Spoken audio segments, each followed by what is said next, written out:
Ako si Mang Cardo. 60% apos, 5 taong gulang na ako. Akala ko, ang lahat ng pinaghirapan ko, ang aming auto shop, ang lupain, ang milyon-milyong piso sa bangko, ay para sa kinabukasan ng aking anak.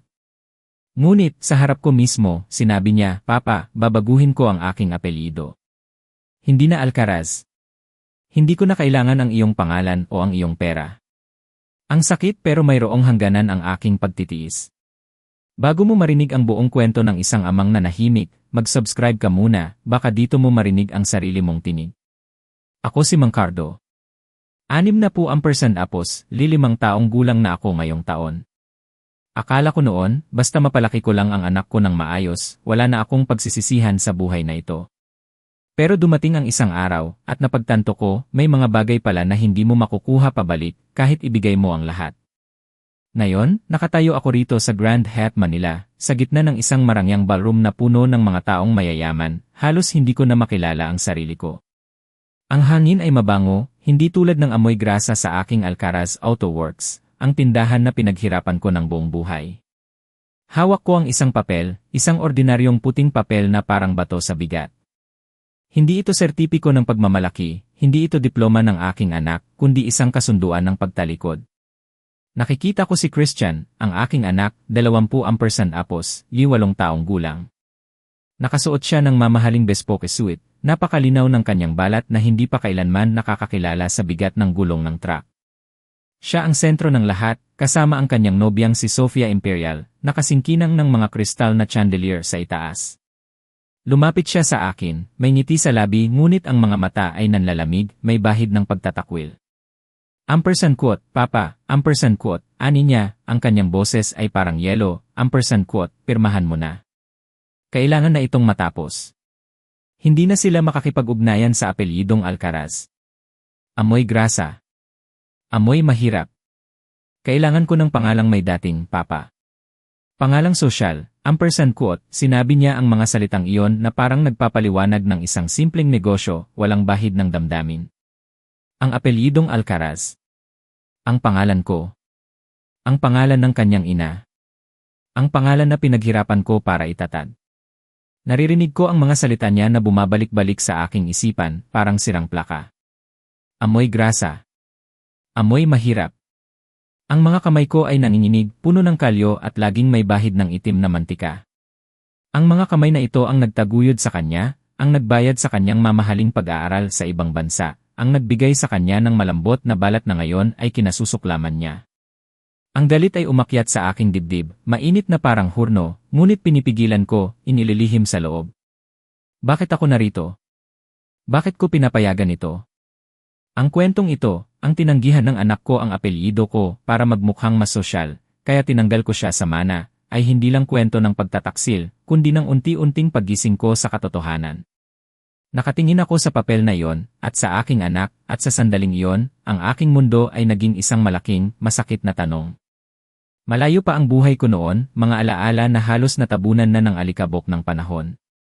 Nagsimula ako bilang isang hamak na mekaniko, si Cardo, walang-wala kundi ang aking mga kamay na laging may bahid ng mantika. Pinagtatawanan ako ng iba, quote, madumi ka Cardo, quote, sabi nila, pero hindi ko alintana. Mahal ko ang aking trabaho, mahal ko ang ingay ng makina, ang amoy ng gasolina, ang pakiramdam ng pag-aayos ng isang sirang bagay. At sa panahong iyon, nakilala ko si Elena, ang pinakamagandang dilag sa aming baryo. Hindi niya nakita ang dumi sa aking mga kamay, kundi ang quote, mga gintong kamay, quote, sabi niya. Quote, Cardo, kaya mong ayusin ang lahat, quote, iyon ang sabi niya sa akin, habang ginagamot ang mga sugat sa aking daliri. Pinangarap namin ang isang pamilya, isang simpleng buhay. Nagtrabaho ako ng halos walang pahinga, mula pagsikat ng araw hanggang paglubog, para makatipid at makabili ng lupa para sa aming unang Alcaraz Auto Works. Bawat sentimo na kinita ko ay inilaan ko para sa aming pangarap, para sa aming magiging anak. Nang ipanganak si Christian, buo ang aking mundo. Ngunit ang kaligayahan ay panandalian. Namatay si Elena habang ipinapanganak si Christian, isang trahedya na nagwasak sa aking kaluluwa. Hawak ko ang maliit, kulubot na sanggol sa aking mga braso, at umiyak ako hanggang sa matuyo ang aking mga luha. Tumingin ako sa aking malalaking kamay at nangako sa espiritu ni Elena. Ampersand quote, Elena, ampersand quote, bulong ko, ampersand quote, hinding-hindi magiging mekaniko ang anak natin.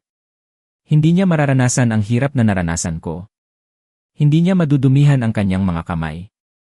Magiging amo siya. Magiging malinis, ampersand quote, iyon ang aking pangako, isang pangako na pinaniniwalaan kong pagpapakita ng aking pagmamahal. Naging halimaw ako sa pagtatrabaho. Nag-aayos ako ng mga truck sa araw, mga taxi sa gabi. Madalas, sa ilalim ako ng sasakyan natutulog kaysa sa aming kama.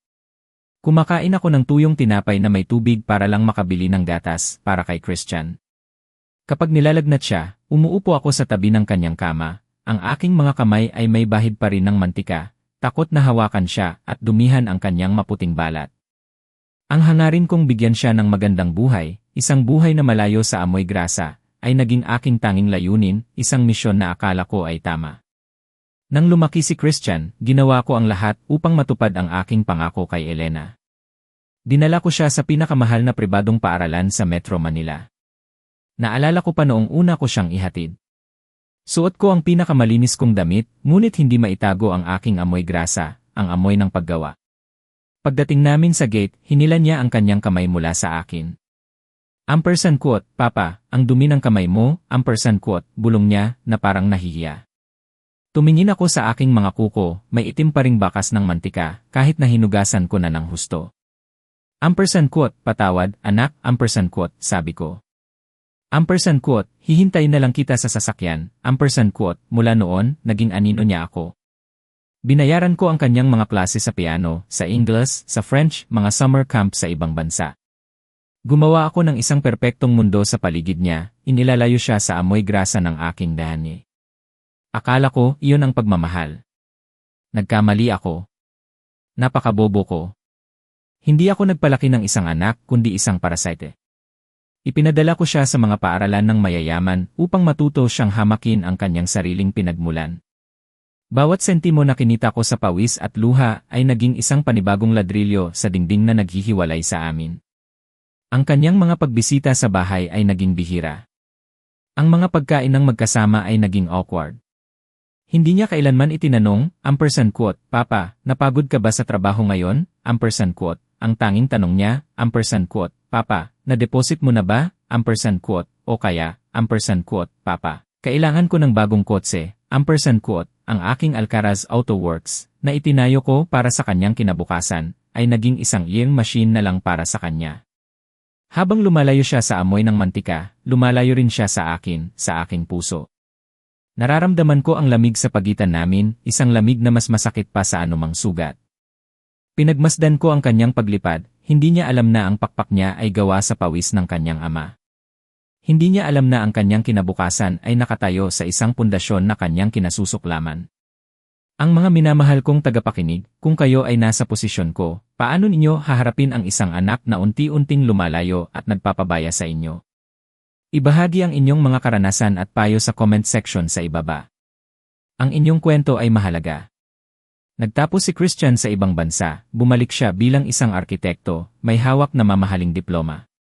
Ang kanyang mga kamay ay malinis, ang kanyang damit ay laging plansado, at ang kanyang ngiti ay parang nakadikit lang.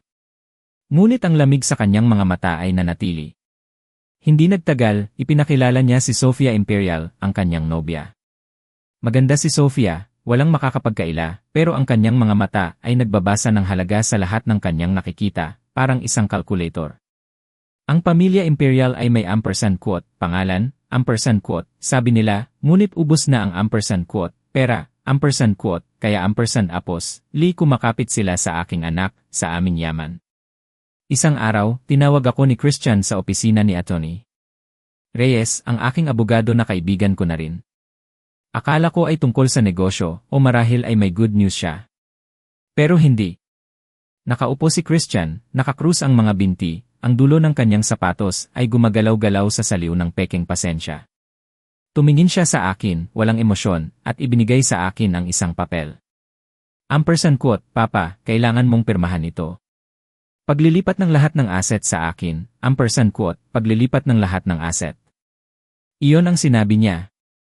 Pagkatapos, sinabi niya pa, ampersand quote, at kailangan ko ring palitan ang apelyido ko, Papa. Ang branding, ampersand quote, ang salitang iyon, ampersand quote, branding, ampersand quote, ay paulit-ulit na umalinggaw sa aking tainga. Binabastos niya ang buong pagkatao ko, ang pinaghirapan ko, ang dugo ampersand apos, pawis ko, sa harap pa ni Atty. Reyes. Sinubukan kong pigilan ang boses ko, pero lumabas ito ng basag. Ampersand quote, gagawin mo ba talagang burahin ang Alcaraz sa buhay mo, Christian? Ampersand quote. Nagpakawala si Christian ng isang buntong hininga, puno ng pagkadismaya. Ampersand quote, Papa, huwag kang magdrama. Ang Montenegro may klase. May kinabukasan. Ang Alcaraz, para sa mga nag-aayos ng sasakyan ng mga Montenegro, ampersand quote, parang pinatay niya ako. Hindi sa bala, kundi sa isang piraso ng papel. Hindi lang niya gusto ang pera ko, gusto niyang burahin ang aking pagkatao. At ang pinakamasakit sa lahat, ampersand quote, kalimutan mo na ang makita ang mga magiging apo mo. Ayaw kong dalhin nila ang iyong stigma, ampersand quote, stigma.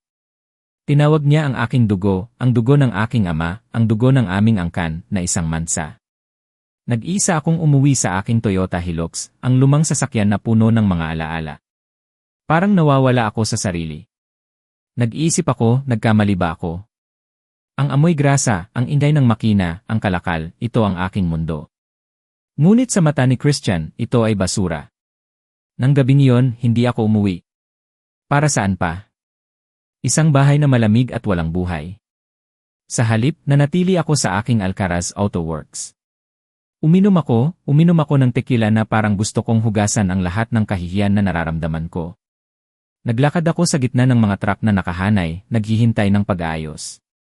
Sa dilim, parang mga higanteng halimaw na natutulog. Sila lang ang tapat sa akin.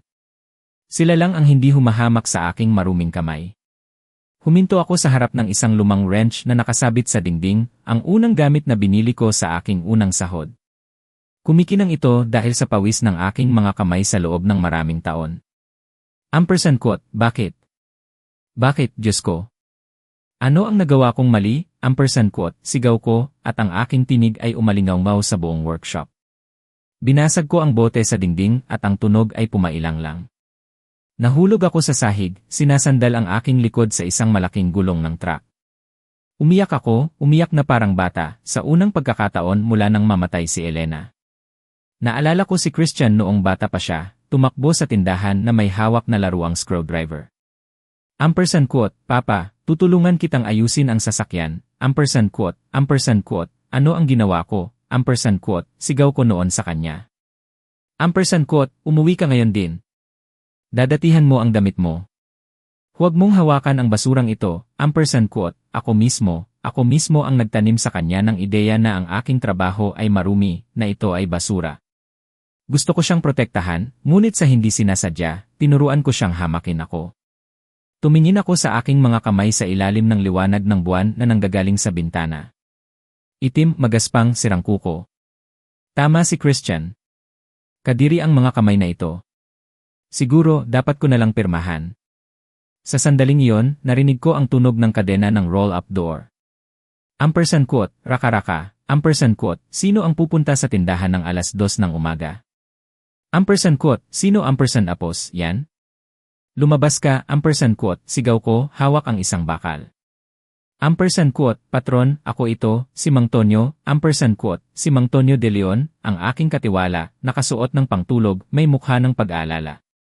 Ampersand quote, Mang Tonyo, anong ginagawa mo rito sa ganitong oras? Ampersand quote, binitawan ko ang bakal. Ampersand quote, nakita ko ang hilux mo sa bakuran. Dumaan ako at nakita kong bukas ang pinto ng tindahan. Nag-alala ako. Akala ko inatake ka sa puso o ano, ampersand quote, lumapit si Mang Tonyo, umuurong ang ilong niya sa amoy ng alak, nakita niya ang basag na bote at ang papel na lukot sa aking kandungan. Ampersand quote, pipirmahan mo ba ampersand apos, yan, patron, ampersand quote, tanong niya, malambing ang boses. Alam ko, usap-usapan na sa tindahan ang tungkol sa pagpapalit ng apelyido ni Christian. Ampersand quote, wala akong pagpipilian, Mang Tonyo, ampersand quote, sabi ko, tumatawa ng mapait. Ampersand quote, natalo ako. Matanda na ako. Sabi niya, kahihiyan daw ang apelyidong Alcaraz, ampersand quote. Nanatiling tahimik si Mang Tonyo. Lumuhod siya sa harap ko, hindi inalintana ang mantika sa sahig na dumihan ang kanyang malinis na pajama. Quote, Patron, naaalala mo ba noong nakaraang linggo, ang bunso kong anak, sinuntok siya sa eskwelahan? Quote, tumingin ako sa kanya, hindi maintindihan. Quote, anong kinalaman yan? Quote, nakipag-away siya sa isang bata dahil sinabihan siyang maruming mekaniko ang tatay niya. Pinatawag ako ng guro. Alam mo ba kung ano ang sabi ng anak ko? Quote, umiling ako. Tumingin sa akin si Mang Tonyo, ang kanyang mga mata ay nagniningning na may kakaibang pagmamalaki. Quote, sabi niya, Apos, hindi marumi ang tatay ko. Yan ang grasa mula sa mga truck na nagdadala ng pagkain sa buong syudad. Kung hindi inayos ng tatay ko ang mga truck, ano ang kakainin mo? Bayani ang tatay ko na nagpapatuloy sa paggulong ng mundong ito. Proud ako na anak ako ni Mang Tonyo de Leon, mekaniko ni Mang Cardo Alcaraz, Apos, Quote. Nagulat ako. Quote, sinabi niya Apos, yan? Talaga? Quote, at nang umuwi kami, hiniling niya sa akin na turuan siyang humawak ng wrench. Gusto niyang magkaroon ng kamay na tulad ko, Quote, ibinuka ni Mang Tonyo ang kanyang mga kamay, puno ng kalyo, at inilagay sa tabi ng akin. Magkapareho sila, itim, magaspang, ngunit malakas. Quote, Patron, ang dangal ay hindi sa ganda ng pangalan. Nandito Apos, yan, Quote, idiniin niya ang kanyang kamay sa kaliwang dibdib, kung saan tumitibok ang puso. Quote, at dito, Quote, itinuro niya ang kanyang mga kamay. Quote, kung pipirmahan mo ang papel na Apos, yan, hindi mo lang ibebenta ang tindahan, ibebenta mo rin ang pagmamalaki ng anak ko, ng akin, at ng sarili mo. Hahayaan mo ba si Christian na burahin ang pangalan na ginagalang ng napakaraming tao? Quote, ang mga salita ni Mang Tonyo ay parang malamig na tubig. Bigla akong nahimasmasan mula sa kalasingan. Ang anak ng isang mekaniko ay mas nakakaintindi sa dangal kaysa sa anak kong may mamahaling diploma. Nahihiya sa akin si Christian. Ang anak ni Mang Tonyo ay ipinagmamalaki ang kanyang ama. Ang pagkakaiba ay wala sa dugo, ang pagkakaiba ay nasa puso. Tumingin ako muli sa papel ng paglilipat. Wala na akong nakitang takot. Nakita ko ang paghamak sa sarili kong kahinaan kanina. Ginawa kong bola ang papel at ibinato ko ng malakas sa mga basag na salamin. Quote, tama ka, Mang Tonyo. Tama ka, Quote, tumayo ako, nanginginig pa, ngunit tuwid ang aking likod. Ang sakit sa dibdib ay nandoon pa rin, ngunit nagbago na. Hindi na ito sakit ng pagkawala, kundi sakit ng pagbabago. Quote, Mang Tonyo, umuwi ka na at matulog. Bukas, maaga kang pumasok.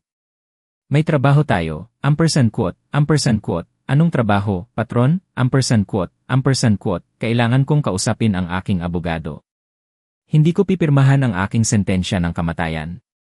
Pipirmahan ko ang kanya, Quote, umiti si Mang Tonyo, at ang kanyang mapuputing ngipin ay sumilay sa dilim. Quote, iyan ang Mang Cardo na kilala ko. Magandang gabi, Patron, Quote, nang umalis si Mang Tonyo, naiwan akong mag-isa sa tindahan. Hindi na ako nilalamig. Isang apoy ang lumalago sa loob ko, apoy ng paghihiganti. Kinaumagahan, maaga akong pumunta sa opisina ni Atty. Reyes. Hindi pa nga bumubukas ang kanyang sekretarya, nandoon na ako. Suot ko ang pinakaluma kong suit, pero maayos akong nag-ahit at nagsuklay. Nakita ko ang mukha ni Atty. Reyes, kulubot na tulad ng pasas, pero ang kanyang mga mata sa likod ng makakapal na salamin ay matalas pa rin. Tiningnan niya ako, pagkatapos ay ang folder ng kinkang pagtitiwala ng 1,980 sa lamesa. Quote, Mang Cardo, sigurado ka ba? Quote, tanong niya, ang kanyang boses ay seryoso. Quote, kapag inaktibo natin ito, wala nang balikan. Mawawala kay Christian ang lahat.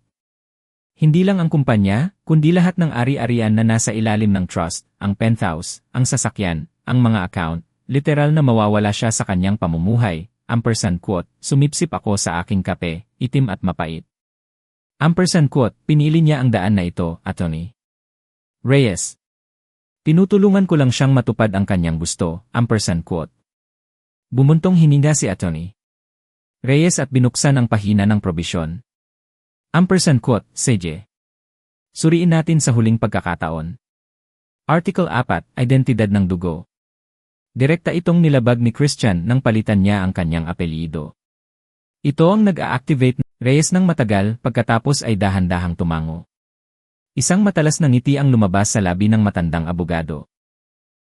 Quote, CJ. Ayon sa batas, matibay ito. Kung pipirmahan ni Christian ang akta na kinukumpirma ang kanyang pagiging Montenegro sa harap ng Asembleya, siya mismo ang magsasara ng selda ng sarili niyang bilangguan. Quote, ano ang plano? Quote, tanong niya. Quote, kailangan mong magtiwala. Kailangan niyang maniwala na sumuko ka na. Kailangan niyang ayusin ang seremonya ng pagpirma ng mas malaki hangga apos, maaari. Kung mas maraming saksi, mas hindi na mababawi ang kanyang pagbagsak.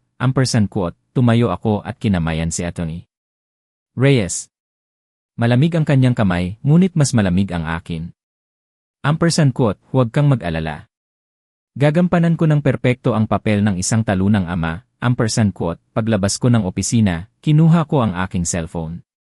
Oras na para tawagan si Emer Montenegro. Nagring ito ng 3 beses bago niya sinagot. Quote, ano ang gusto mo? Nagdedesisyon na ako ng mga palamuti para sa party. Quote, ang boses ni Christian ay irritable. Huminga ako ng malalim, inayos ang aking boses para maging nanginginig, pagod, at mas matanda kaysa sa akin. Quote, Christian. Papa ay humihingi ng tawad. Quote, katahimikan sa kabilang linya sa loob ng 1 segundo. Ang kasiyahan ay naglakbay sa linya. Quote, humihingi ka ng tawad, ibig sabihin tinatanggap mo. Quote. Matanda na ako, anak. Hindi ko na kaya makipaglaban sa'yo. Tama ka. Sa panahong ito, kailangan ng mga eleganteng pangalan. Ang Alcaraz, nakaraan lang. Pipirmahan ko.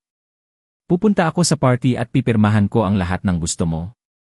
Humihingi lang ako, hayaan mo akong makita ang aking apo kapag ipinanganak na. Quote, tumawa ng malakas si Christian. Isang mapagwaging, mapagmataas na tawa.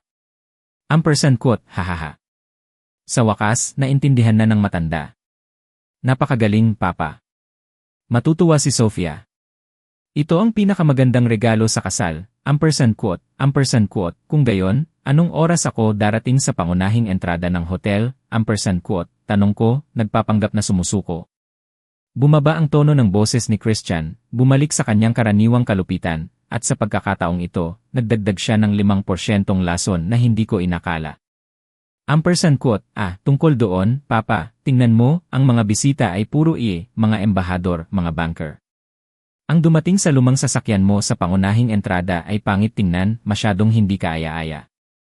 Hindi rin marunong magmaneho ang mga valet parking ng mga ganoong sasakyan. Quote, kung gayon, ano ang gagawin ko? Quote, pumasok ka sa likod, sa pinto ng serbisyo. May elevator doon na magdadala sa iyo direkta sa waiting area. Doon ka maghintay hanggang sa tawagin kita. Lalabas ka sa entablado, pipirma, at pagkatapos, pwede ka nang umuwi ng maaga para makapagpahinga, sa likod na pinto, service elevator, pagkatapos, umalis ka na. Quote, mas masahol pa sa asong bantay ang pagtrato niya sa akin. Quote, at isa pa, quote, dagdag niya, na parang gusto pang magpako ng isa pang pako sa kabaong. Quote, Papa, pakilagyan mo ng Zonrox o anuman ang kamay mo. Huwag kang magdadala ng itim na kuko kapag kinuha mo ang panulat at maglagay ka ng maraming pabango. Ayokong kumapit ang amoy grasa sa damit ni Sofia. Kadiri, quote, pinisil ko ang telepono ng napakalakas na parang babasagin ko ang screen. Umuakyat ang dugo sa aking ulo, ngunit ang boses ko ay lumabas ng malambot, nagbibitiw. Quote, sige, anak. Maliligo ako ng maayos. Papasok ako sa likod. Hindi kita ipapahiya. Quote, sige, magkita tayo sa Sabado. Huwag kang malate. Quote, ibaba niya ang tawag. Nanatili akong nakatayo sa kalye, bumaba ang telepono. Isang malamig na ngiti ang lumabas sa aking labi. Hindi ng kagalakan, kundi ang ngiti ng isang mangangaso na nakita ang kanyang biktima na pumasok sa bitad. Gusto niyang pumasok ako sa likod. Sige, papasok ako sa likod. Gusto niyang maging malinis ako. Sige, lilinisin ko ang sarili ko. Lilinisin ko siya sa aking buhay. Sabado, 7:00 ng gabi, Grand Hyatt, Manila. Ipinark ko ang aking lumang Toyota Hilux sa likod na eskinita, sa tabi ng mga basurahan ng kusina ng hotel, tulad ng itinuro ni Emer Montenegro. Ang amoy ng panis na pagkain at mga likido mula sa basura ay humalo sa amoy ng murang bench body spray na inilagay ko. Isang batang security guard ang pumigil sa akin sa pinto ng serbisyo. Quote, "Hoy, matanda, para sa mga staff lang apos, tong area na apos, to mga supplier, sa kabilang pinto." Quote, inayos ko ang aking kurbata, na may gilid na nasira na, at itinaas ang aking ulo. Quote, "Hindi ako nagde-deliver. Ako ang papa ng ikakasal." Quote, tiningnan ako ng guard mula ulo hanggang paa. Tinignan niya ang aking lumang sapatos na gawa sa balat, na kahit na pinakintab ko, ay mayroon pa ring mga lamat. Tinignan niya ang aking malalaking kamay. Pagkatapos, tumawa siya ng mahina, hindi masama ang intensyon, ngunit puno ng awa. Quote, "Ang papa ni Emer Montenegro." Naku po. Sabi niya, ang papa niya ay isang investor na nasa Europa. Sige na lang po, tiyo sa probinsya. Gamitin mo ang service elevator numero 3, baka makita ka ng manager. Quote, pumasok ako sa service elevator. Malagkit ang sahig mula sa taba ng pagkain at may mga marka ng gulong ng trolley. Napakalaking kironhiya. Ang maruming elevator na ito ay mas nagpagaan ng loob ko kaysa sa marmol na lobby sa labas. Dito, ang dumi ay tapat. Bumukas ang elevator sa ikatlong palapag. Narinig ko ang tunog ng malambing na classical music at ang kalansingan ng mga baso. Lumabas ako at nagtago sa isang madilim na sulok sa likod ng isang malaking pulang velvet curtain. Ang ballroom ay napakagarbo. Ang mga kristal na chandelier ay nakabitin na parang higanteng luha. Sariwang bulaklak ang bumaha sa mga pasilyo. Ang mga ginoo na nakasuot ng itim na smoking at mga ginang na nakasuot ng makikinang na evening gowns ay may hawak na champagne, tumatawa at nagkukwentuhan tungkol sa mga walang kabuluhang bagay. At nandoon siya. Nasa gitna, kumikinang na parang isang Diyos. Christian, nakasuot ng kulay ivory na suit. Maayos ang kanyang buhok. Nagtotoast siya sa isang matabang lalaki. Sa tingin ko, siya ang presidente ng Association of Architects. Katabi niya si Sofia, nagniningning at matalas na parang kutsilyong binabaran sa ginto. Huminga ako ng malalim at lumabas sa aking pinagtataguan. Nakita ako ni Christian. Ang ngiti sa kanyang mukha ay agad na nawala, napalitan ng kunot noong alerto. Humingi siya ng paumanhin sa mga bisita at mabilis na hinila si Sofia patungo sa akin. Sinasalubong ako malapit sa lugar kung saan iniiwan ng mga waiter ang maruming plato. Quote, "Dumating ka sa tamang oras." Quote, bulong niya sa akin, palingon-lingon, baka may makakita sa amin. Quote, "Pero, anong ginagawa mo rito?" Sabi ko maghintay ka sa waiting area. Quote, "Sarado." Quote, pagsisinungaling ko. Gusto ko sanang mapanood ang kanyang pagganap. Nagpakawala si Christian ng isang buntong hininga na puno ng pagkadismaya, may bahid ng pagkasuklam nang lumapit sa akin. Quote, "Anong ginamit mong pabango?" "Diyos ko, amoy barbershop." Quote, lumayo ka ng kaunti kay Sofia. May paglilihi siya. Quote, tinakpan ni Sofia ang kanyang ilong ng panyo, tiningnan ako na parang isang ipis na kakalabas lang sa aparador. Quote, "Mang Cardo, pakiusap, huwag po kayong humawak ng kahit ano, lalo na sa pagkain. Tignan ninyo ang mga kuko ninyo, kahit na pinutol ninyo, mukha pa ring itim." Quote, mawawala ng gana ang mga bisita. Tiningnan ko ang aking mga kamay. Binabaran ko ito sa Zonrox ng 30 minuto kagabi hanggang sa mamula ang balat at masunog. Ngunit ang mantika na pumasok sa laman sa loob ng 40 taon ay hindi nawawala sa chlorine. Quote, "Huwag kang mag-alala." Quote, sabi ko nang basag ang boses. Quote, "Hindi ako nagugutom. Dumating lang ako para lumagda." Quote, "Mabuti." Quote, sabi ni Christian, inayos ang aking necktie, isang kilos na mukhang mapagmahal sa malayo, ngunit sa katunayan ay upang itulak ako pabalik. Quote, "Manatili ka rito sa sulok. Huwag kang kausap kahit sino. Huwag kang tumawa ng malakas. Kapag tinawag ng Master of Ceremonies ang founder predecessor, umakyat ka direkta sa entablado, pumirma ka kung saan ka ituturo, at bumaba ka sa emergency exit sa kanan. Ihahatid ka ng aking driver sa bahay mo. Malinaw ba?" "Malinaw ba, Yun Alcaraz?" Quote, tumango siya, nasisiyahan. at bumalik upang makisalamuha sa karamihan, nagbagong anyo muli bilang isang charming prince. Naiwan akong mag-isa sa dilim, yakap-yakap ang lumang folder sa #quote, mga ginang at ginoo, #quote, umalinggaw ang kanyang boses, mainit at nakakumbinsi. #quote, salamat sa inyong lahat sa pagdalo rito upang saksihan ang pagsilang ng isang bagong panahon. Ngayon ay hindi lang natin ipinagdiriwang ang aking pagpapakasal kay Sofia, kundi pati na rin ang pagsilang ng Montenegro Group, #quote, mas malakas na palakpakan. Ang higanting screen sa likod ay nagpakita ng bagong logo, isang estilong letrang E sa ginto, elegante, moderno, walang bakas ng wrench at gear ng lumang logo ng Talleres Alcaraz. #quote, marami ang nagtatanong sa akin, #apos, ano ang aking sikreto sa tagumpay, #apos, #quote, patuloy ni Christian, naglalakad sa entablado. #quote, ito ay ang katapangan na magbago, katapangan na alisin ang luma at lipas na kaisipan, ang mga pasanin ng nakaraan, upang makamit ang kahusayan, #quote, pasanin. Tinawag niya akong pasanin sa harap ng 500 tao. #quote, at upang gawing formal ito, gusto kong imbitahan sa entablado ang isang tao, na naglagay ng mga unang ladrilyo, kahit na magaspang ngunit kinakailangan, ang aking ama, si Mang Cardo, #quote. Sumenyas ang Master of Ceremony sa akin. Dumaan ang spotlight sa ballroom at huminto sa madilim na sulok kung saan ako nakatayo. Binulag ako ng ilaw. Nagsimula akong maglakad. Ang ballroom ay naging tahimik. Ang aking sapatos ay humampas sa kahoy, #quote, klok-klok, #quote, na malinaw na umalingaw-ngaw. Nararamdaman ko ang daan-daang mata na nakatutok sa akin, mga matang nagtataka, naghuhusga, at ilang mahihinang tawanan na bumubulong tungkol sa aking luma ng damit. Umakyat ako sa entablado. Sinalubong ako ni Christian ng isang maluwag na yakap, 2 tapik sa aking likod. Ang uri ng tapik na ibinibigay mo sa isang empleyado. #quote, ito ay isang makasaysayang sandali, #quote, sabi ni Christian sa mikropono, iniaabot sa akin ang mamahaling panulat ng Montblanc.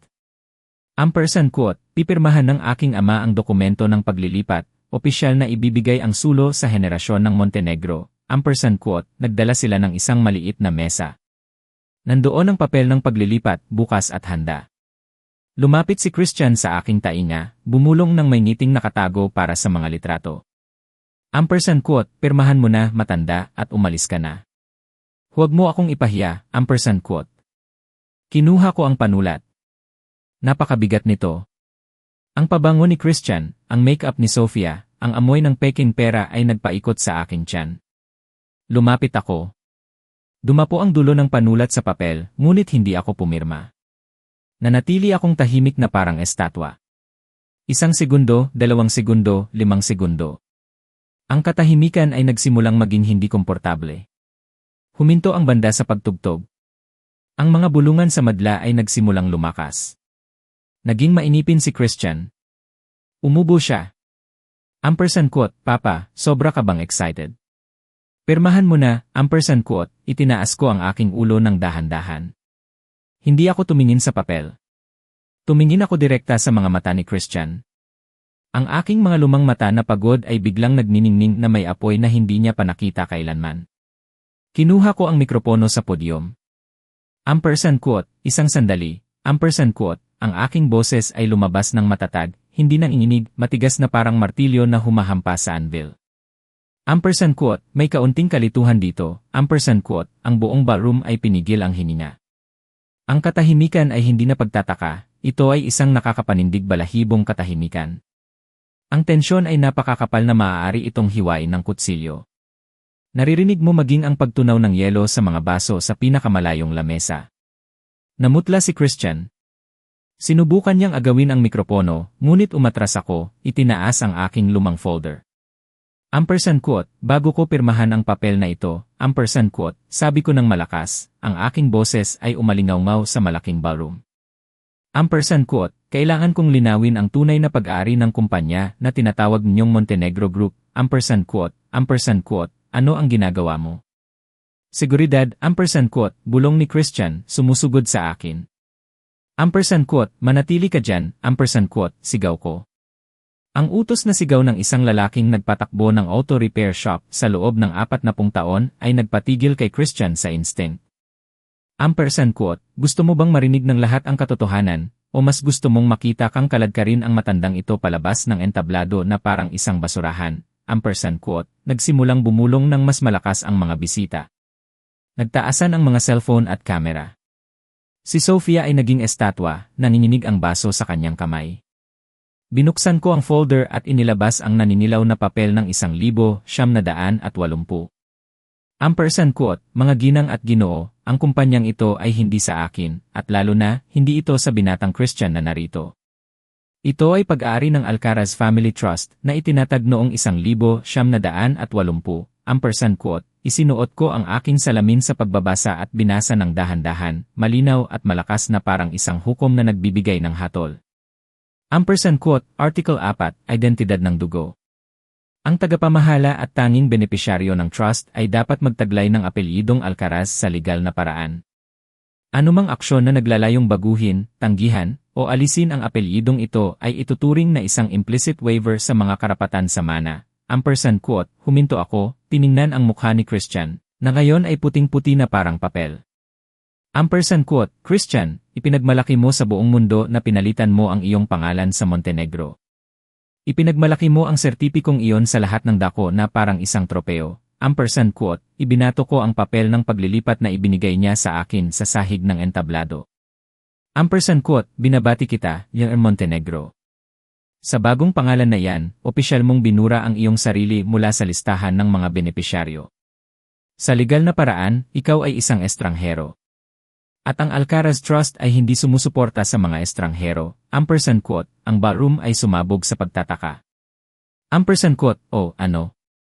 Hindi maaari, ampersand quote, umalinggaw-ngaw ng magulo. Tumakbo si Sofia sa tabi ni Christian, inagaw ang papel para basahin. Lumaki ang kanyang mga mata nang makita ang pulang selyo at ang lagda ng notaryo mula pa noong 30 taon na ang nakakaraan. Ampersand quote, ano ampersand apos ng kalokohan ito, Christian? Sabi mo sa akin, ikaw ang may-ari ng lahat, ampersand quote, sigaw ni Sofia, tuluyang nakalimutan ang etiketa. Ang glamorosong entablado ay naging isang larangan ng labanan. Nanginginig si Christian, pinagpapawisan, sinisira ang kanyang makeup. Sinubukan niyang tumawa, isang baluktot at kahabag-habag na tawa. Ampersand quote, hahaha. Papa, anong magandang biro? Ito, lahat, ito ay biro lang ng papa ko. May kakaibang sense of humor siya, ampersand quote, humarap siya sa akin, binaba ang kanyang boses para magmakaawa. Ngunit may mga matang nagbabanta. Ampersand quote, Papa, tama na. Huwag mo nang ipahiya ang sarili mo. Mag-usap tayo sa loob, ampersand quote, pagpapahiya. Tumawa ako ng may paghamak. Ampersand quote, ang tanging kahihiyan dito ay ikaw, Christian. Akala mo, ang apelyido ay isang damit na isusuot mo at huhubarin mo kung kailan mo gusto. Sabi mo, mansa ang Alcaraz. Sige, ako na ang may mansa. Ikaw, manatili ka sa iyong pagiging elegante, ampersand quote, tumayo si Atty. Reyes, na tahimik na nakaupo sa lamesa ng Inayos niya ang kanyang kurbata at umakyat sa entablado ng may matatag na hakbang. Ampersand quote, kinukumpirma ko ang legal na bisa ng dokumentong ito, ampersand quote, sabi ni Atty. Reyes sa mikropono. Ampersand quote, ayon sa batas, sa mismong sandali na pinirmahan ni Christian Alcaraz ang pagbabago ng kanyang pangalan, nawala ang kanyang legal na estado sa lahat ng ari-arian ng trust, kasama ang tindahan, ang mga bank account, at pati na rin ang penthouse kung saan siya nakatira at ang sasakyang kanyang minamaneho, ampersand quote, hindi. Imposible, ampersand quote, sigaw ni Christian, sumusugod para hawakan ang kwelyo ni Atty. Reyes. Ampersand quote, anak ako. Dugo ko ampersand apos, yan. Anong batas ang nagbabawal sa isang anak na magmana sa kanyang ama, ampersand quote, dugo. Humakbang ako at inalis ang mga kamay niya sa abogado. Ampersand quote, ikaw mismo ang nagsabi sa akin, ampersand apos, negosyo ito, hindi pamilya, ampersand apos, gusto mong maglaro ng corporate rules. Maglaro tayo. Ito ay kontrata, Christian. At nilabag mo ito, ampersand quote, bumagsak si Christian. Lumingon siya, naghahanap ng tulong, ngunit ang kanyang mga strategic partners, ang kanyang mga kaibigan sa alta sosyedad, ay umiiwas sa kanyang tingin o bumubulong ng may paghamak. Walang gustong makipag-ugnayan sa isang taong kakabagsak lang sa publiko. Binitawan ni Sofia ang braso ni Christian na parang nasusunog. Ampersand quote, niloko mo ako. Sabi mo, ikaw ang tanging tagapagmana. Sumpain ka, ampersand quote, humarap, kung sakaling talikuran ng pangunahing tagapagmana o labagin ang probisyon ng identidad, ang mga karapatan sa mana ay kaagad at hindi mababawi na ililipat sa kapalit na benepisyaryo. Ampersand quote, itinaas ni Christian ang kanyang tingin. Lumaki ang mga mata sa takot. Ampersand quote, kapalit na benepisyaryo. Sino? Wala ka ng iba. Patay na si mama. Wala ka ng iba, ampersand quote, sumigaw si Sofia. Ampersand quote, may bastardong anak ka, matandang demonyo, ampersand quote, mumiti ako. Isang ngiti ng kaluwagan. Ampersand quote, hindi, wala akong anak sa labas, ngunit mayroon akong tunay na anak. Isang hindi kailanman humiling na pumasok ako sa likod na pinto, isang hindi kailanman humiling na paputiin ko ang aking mga kamay, ampersand quote, tumingin ako sa dulo ng ballroom, malapit sa entrada. Ampersand quote, ilawan mo ang ilaw, ampersand quote, utos ko. Tumutok ang spotlight doon. Doon, nakatago ng bahagya sa likod ng pinto, ay isang lalaking nakasuot ng murang rented suit na medyo masikip sa kanyang matipunong katawan. May hawak siyang baso ng tubig at may mukha ng pagkabigla. Ampersand quote, Mang Tonyo de Leon, ampersand quote, malakas kong tawag.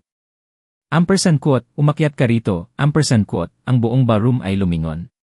Si Mang Tonyo ang mekaniko. Si Mang Tonyo ay lumakad ng nanginginig, dumaan sa mga hanay ng mga mayayaman na kumukunot ang ilong sa kanyang mapagpakumbabang anyo. Umakyat siya sa entablado, tumayo sa tabi ko, nakayuko ang ulo at pinipilipit ang kanyang mga kamay na may kalyo. Tumayo si Christian ng mabilis, pula sa galit at kahihiyan. Ampersand quote, ito. Ito. Ang katulong na ito.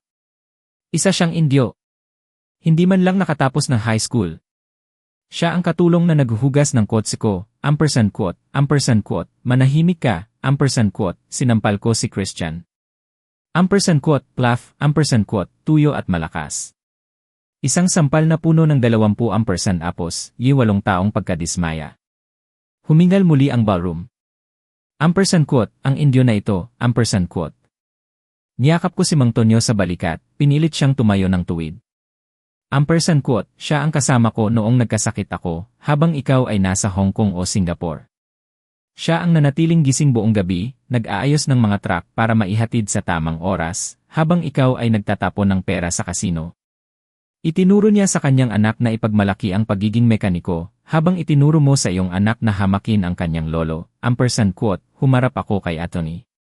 Reyes. Ampersand quote, basahin mo, Atty. Reyes, ampersand quote, binasa ni Atty. Reyes ng malakas ang pahayag. Ampersand quote, ayon sa kodisil ng 2010, lahat ng ari-arian, ang tatak, at ang operasyon ng Talleres Alcaraz, kasama ang mga subsidiary ng real estate, ay ililipat ng walang kondisyon kay Mang Tonyo de Leon, ampersand quote. Nagbukas ang bibig ni Mang Tonyo. Ampersand quote, patron, ano ang sinasabi ninyo? Ako hindi ko kaya, ampersand quote, kunin mo, anak, ampersand quote, itinulak ko ang folder sa kanyang mga kamay. Ang aking mga kamay na may kalyo ay dumapo sa kanyang mga kamay. Isang paglilipat ng henerasyon, hindi ng dugo kundi ng pawis. Ampersand quote, mas karapat dapat ka kaysa kaninuman. Panatilihing buhay ang apelyidong Alcaraz. Huwag mong hayaang mamatay ito, ampersand quote. Umuunggol si Christian na parang sugatang hayop, sinubukang agawin ang folder, ngunit 2 malalaking security guard ang dumating at hinawakan siya sa braso. Ampersand quote, bitawan niyo ako. Ako si Montenegro. Ako ang may-ari ng hotel na ito, ampersand quote, hindi, ampersand quote, nauutal siya, napagtanto na wala siyang karapatan. Tiningnan ko siya sa huling pagkakataon. Wala nang galit, tanging malalim na awa. Ampersand quote, tama. Ikaw si Montenegro. At patawad, Montenegro, ngunit ang party na ito ay binayaran ng Alcaraz Trust, at ang trust ay nagpasya na agad na suspindihin ang financing, ampersand quote, humarap ako sa nagulat na karamihan. Ampersand quote, tapos na ang party. Ang sinumang gustong maghapunan, magbayad ng sarili nilang bill ampersand quote, si Mang Tonyo ay nasa entablado, hawak ang makapal na folder nang nanginginig ang mga kamay. Tiningnan niya ang karamihan sa ibaba, mga taong kanina ay tumitingin sa kanya nang may paghamak dahil sa kanyang murang suit, at ngayon ay tumitingin sa kanya na parang may pakpak siya. Quote, Patron, Mang Cardo, quote, nauutal si Mang Tonyo, pinagpapawisan. Quote, ito ay napakalaking bagay. Ako, marunong lang akong mag-ayos ng sasakyan. Paano ko pamamahalaan ang isang kumpanya? Quote, idinapo ko ang aking kamay sa kanyang balikat, nararamdaman ang katatagan ng isang taong nagtatrabaho. Quote, kaya ikaw ang pinili ko, Mang Tonyo. Alam mong ayusin ang sirang bagay. Siya, quote, itinuro ko si Christian na nakikipaglaban sa mga guard. Quote, alam niya lang itapon ang luma para habulin ang mga pantasya. Quote. Nagpapadyak at sumisigaw si Christian, namumula sa kahihiyan. Ang kanyang tunay na likas, ang kanyang pagiging classist at racist na sinubukan niyang itago sa ilalim ng isang intellectual facade, ay lumabas ng walang filter. Quote, baliw ka ba, matanda? Ibibigay mo ang mana sa isang Indyo. Tingnan mo siya. Hindi man lang marunong gumamit ng kubyertos. Gagawin niyang palengke ang kumpanya, quote, manahimik ka, quote, sigaw ni Sofia. Hindi para ipagtanggol ako, kundi dahil napagtanto niya na mabilis na lumulubog ang barko. Lumapit ako kay Christian. Tinignan ko siya ng malalim sa mga mata, naghahanap ng bakas ng batang iyon, ngunit ang tanging nakikita ko ay puot at kasakiman. Quote, Christian, tinawag mo siyang Indyo. Ang Indyo na ito ang nanatiling nagbabantay sa tindahan buong gabi noong bumagyo si Yolanda, habang ikaw ay nagpa-party sa Boracay. Ang Indyo na ito ang nagbuhat sa akin sa kanyang likod papunta sa emergency room noong inatake ako sa puso noong nakaraang taon, habang sinabi mong may meeting ka. Hindi siya kadugo ko, ngunit may puso ko siya, quote, humarap ako sa nagtatakang tao at idineklara. Quote, mula ngayon, si Mang Tonyo de Leon ang general manager. Anumang desisyon tungkol sa asset, tauhan, at utang ay siya ang magdedesisyon. Quote, huminga ng malalim si Mang Tonyo, tiningnan ako, pagkatapos ay ang kanyang mga kamay na may kalyo. Nagbago ang kanyang tingin mula sa takot patungo sa determinasyon. Naiintindihan niya na hindi ito regalo, ito ay responsibilidad. Kailangan niyang protektahan ang karangalan ng mga mekaniko. Humakbang si Mang Tonyo at tumingin direkta kay Christian. Quote, binatang Christian, quote, sabi ni Mang Tonyo ng mahinahon at matatag. Quote, maaaring isa akong Indyo na mekaniko, ngunit hindi ko kailanman pinalitan ang apelyido ng aking ama para lang makakuha ng entrada. Quote, ang pahayag na yon ay mas masakit pa sa aking sampal. Humingal ang mga tao. Nagsimulang pumalakpak ang ilan. Una ay kakaunti, pagkatapos ay mas malakas. Hindi sila pumalakpak dahil gusto nila si Mang Tonyo, kundi dahil gusto nila ang drama at kinasusuklaman ang kaplastikan ni Christian. Ngunit hindi pa tapos ang palabas. Sinenyasan ko si Atty. Reyes. Oras na para sa huling pampinansyal na suntok. Inilabas ni Atty. Reyes ang isa pang dokumento at inayos ang kanyang salamin. Quote, Emer Montenegro, quote, binigyang diin niya ang bagong apelyido ng may panunuya. Quote, dahil hindi ka na benepisyaryo ng trust, obligasyon naming ipatupad ang mga probisyon sa pagkuha ng corporate assets. Quote, kumurap si Christian. Quote, pagkuha ng ano? Akin ang apartment. Akin ang sasakyan. Quote, mali, quote, sagot ni Atty. Reyes ng malamig. Quote, sa papel. Ang penthouse sa Tor Sofia ay pag-ari ng Alcaraz Real Estate. Ang Porsche Cayenne na minamaneho mo ay pag-aari ng Alcaraz Transport. Ikaw ay may karapatan lang sa paggamit bilang miyembro ng pamilya. Ngayon na ikaw ay isang estranghero, gumagamit ka ng hindi wasto ng mga asset. Quote, namutla si Sofia na parang kandila. Hinawakan niya ang braso ni Christian, ipinako ang kanyang mga kuko. Quote, Christian, sabihin mong nagsisinungaling siya. Ang apartment ay nakapangalan sa iyo. Quote, ako, quote, nauutal si Christian. Quote, pumirma siya para ang kumpanya ang may-ari at para maiwasan ang mga buwis sa mana. Quote, isang listilo trick na ngayon ay naging lubid sa kanyang league. Tiningnan ni Atty. Reyes ang kanyang relo. Quote, nagsumite kami ng urgent eviction order sa korte ngayong umaga, pagkatapos lang makumpirma ang pagbabago ng iyong pangalan. Naaprubahan ang order 10 minuto na ang nakakaraan. Mayroon kang 20% apos, 4 na oras para lisanin ang apartment, quote, 20% apos, 4 na oras. Nababaliw na kayo. Saan kami pupunta? Quote, hindi na yan problema ng quote, binitawan ni Sofia si Christian, tiningnan siya, pagkatapos ay ang singsing na may brilyante sa kanyang kamay, isang singsing na alam kong binili ni Christian gamit ang kanyang corporate credit card.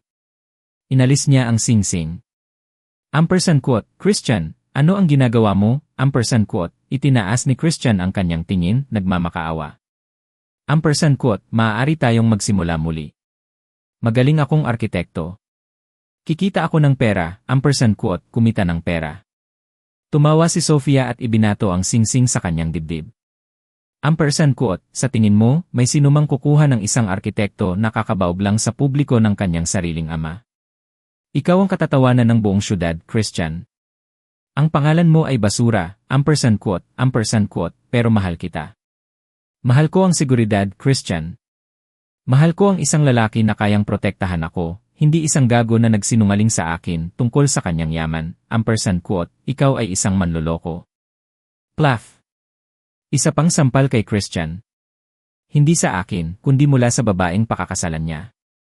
Humarap si Sofia, kumakaway ang kanyang damit at bumaba ng entablado nang hindi lumingon. Naghiwalay ang mga tao para bigyan siya ng daan na parang may nakakahawang sakit siya. Gumapang si Christian sa sahig, hinahanap ang singsing, umiiyak ng malakas. Tumingin siya sa paligid. Ang kanyang mga kaibigang ay umaalis na. Tinatakpan nila ang kanilang bibig para tumawa habang itinuturo siya. Quote, tara na, tapos na ang palabas. Kawawang tao. Akala niya nanalo siya sa loto, basura lang pala ang nakuha niya. Ang pangalang Montenegro ay magandang pangalan para sa waiter, quote, ang mga bulungan na iyon ay parang mga karayom sa kanyang balat. Ano ang natira sa kanya? Walang pera, walang bahay, walang sasakyan, walang asawa, walang pamilya. Humarap siya sa akin. Sa pagkakataong ito, nawala na ang kanyang kayabangan. Gumapang siya at niyakap ang aking mga binti. Quote, Papa, patawarin mo ako. Nagkamali ako. Huwag mo akong iwan. Magiging mekaniko ako. Maghugas ako ng sasakyan. Hayaan mo akong bumalik sa tindahan. Wala akong mapupuntahan, quote, tiningnan ko ang korona ng kanyang ulo. Ang perpektong hairstyle ngayon ay isang gulo. Minsan ay hinaplos ko ang ulo na iyon nang angakong poprotektahan siya palagi. Ngunit ang batang iyon ay patay na. Ang nakakapit sa aking paanan ay si Christian Montenegro, isang estranghero. Quote, huwag mo akong tawaging Papa, Montenegro, quote, inalis ko ang kanyang mga kamay sa aking mga binti at ipinagpag ang aking pantalon na parang inaalis ang alikabok. Quote, sa Talers Alcaraz, mga eksperto at tapat na mekaniko lang ang kinukuha namin. Hindi ka isa sa dalawa, quote, hindi ba sabi mo kadiri ang mantika? Huwag mong madumihan ang iyong puting suit, quote, tinalikuran ko siya. Isang kakaibang gaan ang bumalot sa aking kaluluwa. Nawala ang sakit sa dibdib, nag-iwan ng isang malamig, ngunit tahimik na puwang. Quote, tara na, Mang Tonyo, quote, idinapo ko ang aking kamay sa balikat ng foreman, ngayon ay general manager. Quote, masyadong amoy mura ang pabango rito. Miss ko ang amoy ng mantika ng makina, quote, tumango si Mang Tonyo, yakap-yakap ang folder na parang kayamanan. Quote, opo, Mang Cardo. Bukas, kailangan nating gawin ang major adjustment sa trailer ni Emir Rodriguez, quote, tama. Trabaho muna, quote, bumaba ang dalawang lalaki, isang matanda at isang bata, mula sa entablado. Naglakad kami sa mga hanay ng mga walang laman na upuan, tinatapakan ang pulang karpet gamit ang aming mga lumang sapatos. Walang sinumang naglakas loob na humarang sa aming daan.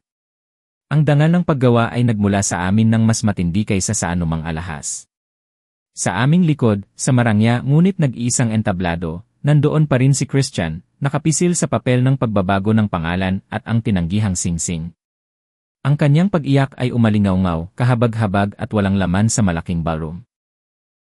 Quote, Papa, bumalik ka. Papa, quote, hindi ako lumingon. Hindi kailanman lumingon ang isang tao sa basura na kanyang itinapon. Lumabas kami sa likod na pinto ng hotel, ang pinto na yon na pinilit ako ni Christian na pasukan. Ang sariwang hangin ng gabi ay humampas sa aming mukha. Ang langit ay puno ng bituin at malinis. Ampersand quote, nagsisisi po ba kayo, Mang Cardo? Ampersand quote, tanong ni Mang Tonyo ng mahina habang kami ay sumakay sa lumang sasakyan. Pinaandar ko ang makina. Ang Y8 ay umungol ng pamilyar, nagpapakalog sa mga upuan. Ang tunog ng buhay. Ampersand quote, ang tanging pagsisisi ko, Mang Tonyo, ampersand quote, sabi ko, nakatingin ng diretsyo sa unahan. Ampersand quote, ay ang paghihintay ko ng matagal para bigyan siya ng aral na ito. Ampersand quote, makalipas ang 1 oras, dumating kami sa tindahan. Tahimik. Ang tanging naririnig ay ang huni ng kuliglig at ang amoy ng diesel. Ito ang bahay, ito ang aking kastilyo. Pumasok ako sa opisina, inalis ang aking masikip na kurbata at inihagis ito sa sofa. Lumapit ako sa dingding na puno ng litrato. Ibinaba ko ang litrato ni Christian noong araw ng kanyang graduation. Sa litrato, pilit siyang umingiti. Ngumiti ako ng may pagmamalaki, isang kasinungalingan na nakab-frame sa salamin. Lumabas ako sa likod ng bakuran, kung saan may metal na bariles para sa pagsunog ng basura at lumang trapo. Nagliliyab ang apoy, nagbibigay liwanag sa aking mukha na puno ng kulubot. Inihagis ko ang litrato sa apoy. Sumabog ang salamin. Nilamon ng apoy ang ngiti ni Christian, ginawa itong itim na abo na lumilipad sa kalangitan. Nakatayo si Mang Tonyo sa likod, tahimik na nagmamasid. Ampersand quote, pinturahan mo ulit ang karatulan ng Alcaraz. Hayaan mong lumiwanag ng husto, ampersand quote, sabi ko nang hindi lumilingon. Ampersand quote, at ilagay mo ang iyong pangalan sa ibaba. Mang Tonyo de Leon, General Manager, ampersand quote, opo, patron, ampersand quote, tiningnan ko ang mga abo na lumilipad sa hangin. Wala akong nararamdamang kalungkutan. Pakiramdam ko ay malinis na ako. Sa wakas, nahugasan ko na ang tunay na mansa ng aking buhay. Hindi ito ang mantika, kundi ang ilusyon ng isang sirang anak. Humarap ako kay Mang Tonyo, ang anak na isinilang mula sa pawis at katapatan. Ampersand quote, ang apelyido ay namamana, ngunit ang pamilya ay pinaghirapan. At siya ay nagkaroon lang ng magandang pangalan para ilagay sa kanyang puntod, ampersand quote. Naging bulag ako sa pagmamahal. Akala ko, masisigurado ko ang kinabukasan ng anak ko sa pamamagitan ng pera at pagkontrol. Ngunit ang totoong pundasyon ay pag-unawa at respeto. Kung hindi mo nauunawaan ang anak mo, gaano man kalaki ang sakripisyo mo, hindi mo siya kailanman makakamit. Para sa mga anak na tulad ni Christian, ang pagmamahal ng magulang ay hindi isang karapatan na dapat lang tanggapin. Ito ay isang regalo na kailangan alagaan, pahalagahan. Ang pagiging makasarili ay parang isang apoy na sumusunog sa lahat ng magaganda. Sa mundong ito, may mga pagkakataong ang pagiging mabait ay hindi sapat. Minsan, ang tamang pagganti ay isang paraan upang gumising ang kamalayan. Hindi ito paghihiganti, kundi pagpapatupad ng hustisya. Ang hustisya na nagtuturo na ang dangal ng isang tao ay hindi matutumbasan ng anumang yaman. At ang tunay na lakas ay nasa pagtayo para sa kung ano ang tama, kahit gaano pa kahirap. Ang kwento ni Mang Cardo Alcaraz ay nagtatapos dito. Ano sa palagay ninyo ang naging desisyon ni Mang Cardo? Kung kayo ang nasa kanyang posisyon, may iba ba kayong gagawin? Ibahagi ang inyong mga saloobin sa comment section, binabasa ko po ang bawat isa. Kung ang kwentong ito ay nagpabago sa inyong pananaw o nagpaantig sa inyong damdamin, huwag kalimutang mag-iwan ng like, ibahagi sa inyong mga mahal sa buhay na sa tingin nyo ay makakarelate, at mag-subscribe sa channel ng Tahimik na Ama para hindi nyo mapalampas ang mga susunod na misteryo. Magkita-kita tayo sa susunod na kwento, at baka, sa susunod kayo na mismo ang magiging Tahimik na Ama. Ang kwentong ito ay kathang-isip, at ang mga kilos na ipinakita ay hindi dapat tularan sa totoong buhay. Panoorin ito bilang pagninilay tungkol sa mga ugnayan ng tao.